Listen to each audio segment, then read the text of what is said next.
The economic slump that ostensibly triggered this parliamentary standoff is starting to cause more serious pain in the housing sector. The sudden drop in prices, combined with no money down mortgages and rising unemployment, are proving to be too much for many homeowners to handle. And more of them are simply walking away, in at least one case, leaving everything behind. Come on in. Vancouver realtor Ian Watt has sold a lot of properties, but this is the first time he's been forced to try to make a sale in the dark. Lights are not working right now. You got to deal with the situation that it is. Why are the lights working? Well, obviously, if you're in a foreclosed property or a court-ordered sale, last thing they're going to pay is their hydro bill. The owner just picked up and abandoned this place without telling anybody in the building. He left all of his personal belongings behind, including all of his furniture, his TV, his VHS, and even all of his movies. The luxury condo at Vancouver's Wall Centre was worth $700,000 last year. With the sudden drop in housing prices and the global economic meltdown, it's now being sold for $499,000. The situation so desperate, it's the first time foreclosure lawyers in BC are witnessing people simply walking away. Most people had an escape route.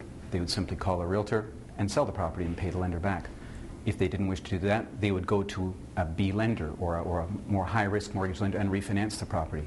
Well, today, if they call their realtor, properties simply aren't selling.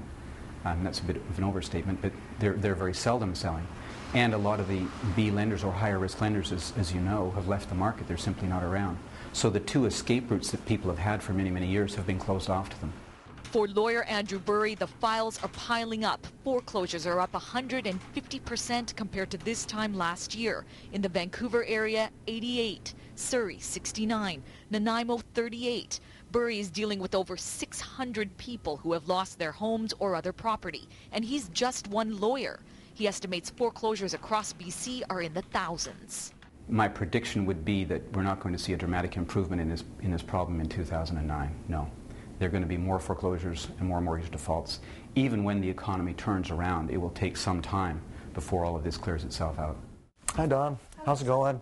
Over the past 3 months, the Credit Counseling Society of BC has received an additional 1,500 calls from consumers who are drowning in debt and can't afford to pay their mortgages in these tough times.